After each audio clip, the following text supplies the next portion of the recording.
Hello, thank you for tuning into my channel. We're making plans for a polyester quilt top. So if you want to see some ideas for working this panel into a quilt, please stay tuned.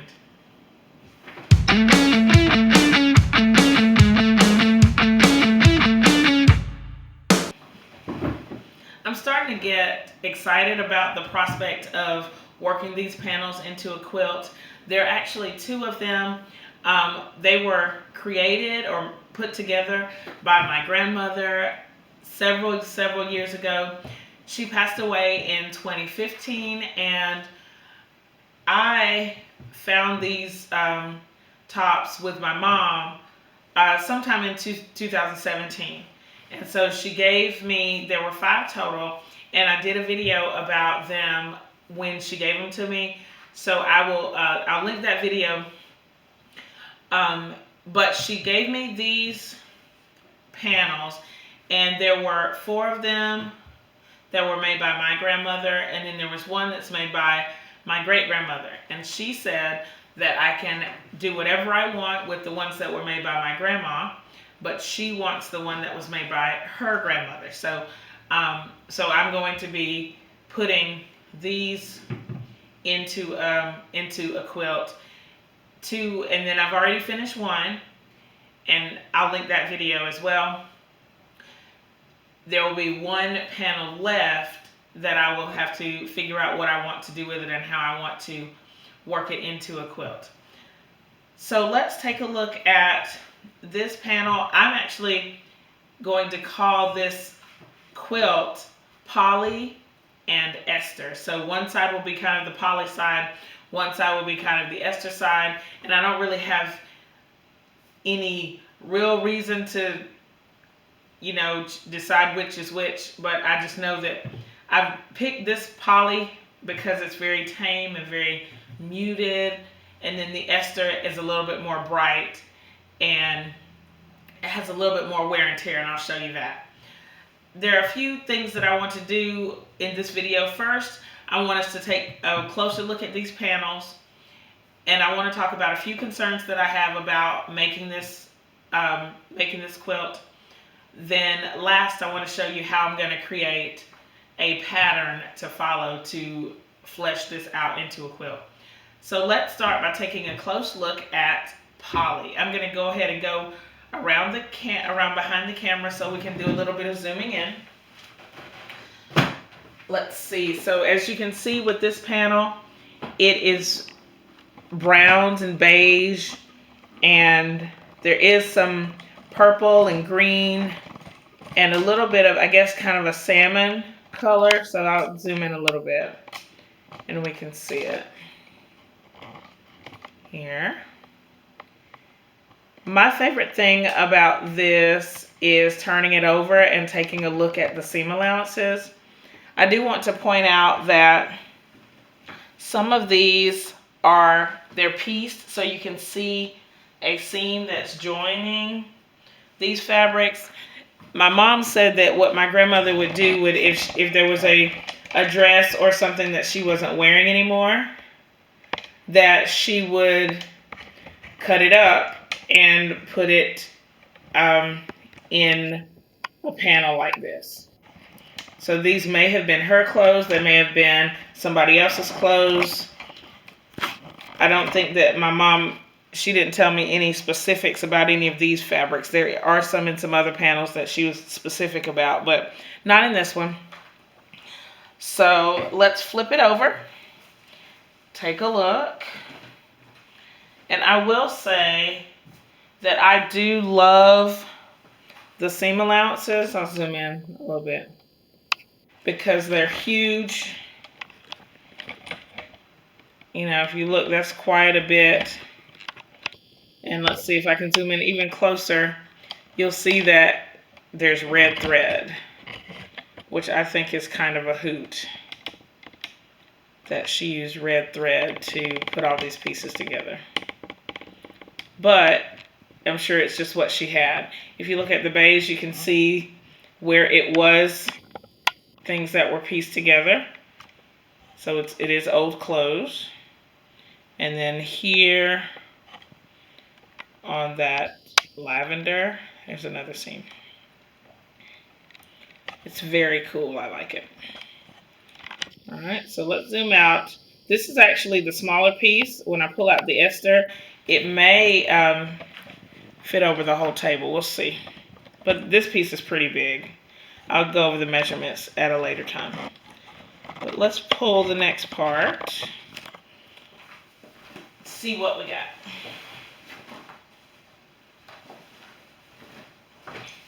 And this one, to me, is much brighter than the other one. It is bigger. But let's see, I'm going to go behind.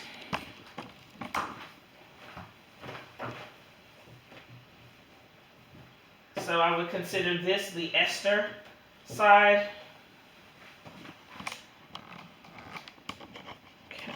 Okay.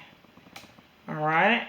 And again, it's very put together. I think that even though they don't exactly match, I feel like that she was trying to coordinate something. There is some kind of order or some kind of feel that she is looking for or was looking for. All right, and then if we turn this one over, again, the huge seam allowances. And I love it. Some of the fabrics are the same on the front, or on poly and ester. This green shows up on both. And this, let's see, this light shows up on both. Let's see, there are a few seams here. If you look at it in the green, you see a little piecing there. And then my favorite one is this orange. Wait, let me zoom on the orange, because you can tell that it was handmade. This is a handmade piece. And you can tell, I can tell, one, because it's not serged, but also because if you look closely here and here, there's some notches. And if you sew apparel, you know that those notches help with lining up. And I asked my mom about it. She said that she didn't remember making that, but that it could have been a scrap that Grandma got from one of her sisters, my great aunt. So very cool. So let's talk about this a bit to see what some concerns are. One of the concerns that I have about this process is how to care for this fabric. Since it is polyester, I feel like it's going to pretty much last forever, and I think it's going to be great in the quilt. But one of my concerns is that right now the fabric is really dirty, some of it, and it could be from just being stored. It could be because these were old clothes. They may have some set-in stains. And so, number one, how will I clean them? And I have an idea for that. Number two is, am I going to think about pressing it flat? For some of this, I don't know that that's an option at all. Because I just don't know. Because number one, it's polyester. But also because if I try to flatten it, some of it might get nice and flat, and the other parts may have bows and all that. So that I'm concerned about how to press it, and if I should wash it before trying to press it, because I don't want to set those stains in if they can come out. Another issue that I am concerned about is how to stabilize the edges before I add the cotton, because I am going to surround these panels with probably 100% cotton. But how to stabilize the ends, and should I stabilize the whole thing, or should I just try to stabilize the edges, and then should I try to cut it square? All of these are just questions that I have. I'm not really sure what to do about those issues. So, of course, if you have suggestions about that, please leave them in the comments. I have decided that I'm gonna wash each panel first before I try to add borders or add the other panels around it. I'm going to use a bag for delicates. Hold on, let me get it.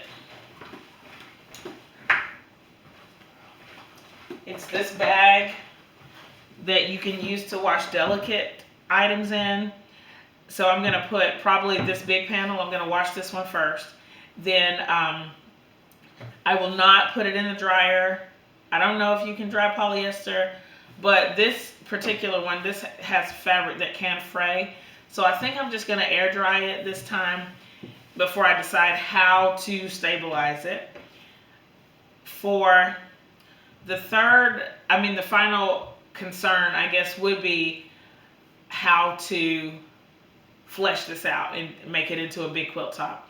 These could easily be table runners or wall hangings, but I prefer larger quilts. You know, I want to be able to lay under it. So I'm really thinking about how to do that and the best way to do it. Let's talk about how we're going to make this pattern. For my pattern, I've pulled out my trusty graph paper book, and I have already I've recreated my my poly pattern onto this graph paper. I had to decide how big I wanted to make my quilt, so it looks like it's going to be a twin. This side is going to be, it's going to finish about 64 by 88, and this side, the Esther side, is going to finish a little bit bigger than that, about 72 by 96. And the Esther side, I'm going to consider that the back of the quilt, and so it has to be a little bit wider and taller than the front of the quilt for quilting and binding and all that. So I'll zoom in so you can see what I've done, and then I'll start coloring it in, but I'll finish it off of camera.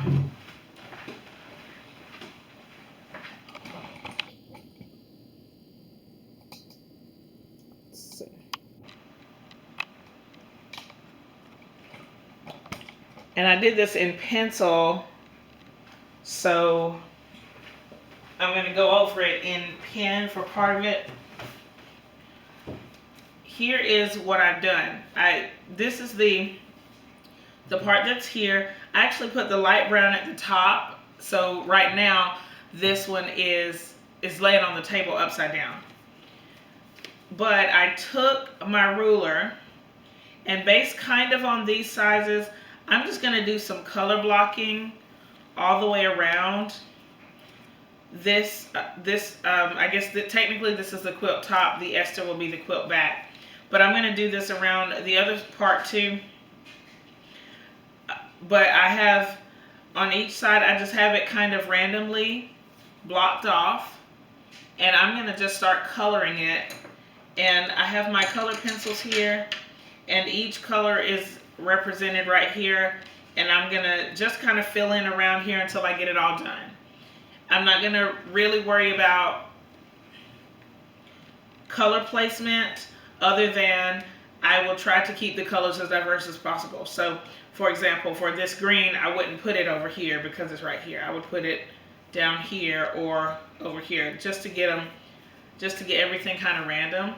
So I'll do that, and then I will show you what it looks like, and we'll just probably do the poly for this video.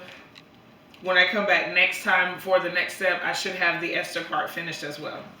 So let's color this off camera, and then I will show it to you. I have my first pattern for the poly section of the quilt. I've drawn it out, and I've actually put some registration lines in. You can't really tell, so that I'll know kind of what to put together in what order. I'm really excited about the way that this turned out. I'm excited also about doing the next section, the Esther section, which is over here. But I will show that section in the next video. If you have any questions about this process, please leave them in the comments below. Also, if you have any suggestions about how to stabilize this polyester before I start stitching that cotton on there, that would be amazing. Leave that in the comments. Thumbs up this video, share it with your friends. I hope that you enjoyed this series as I make the Poly and Esther quilt, and I'll see you next time. Bye!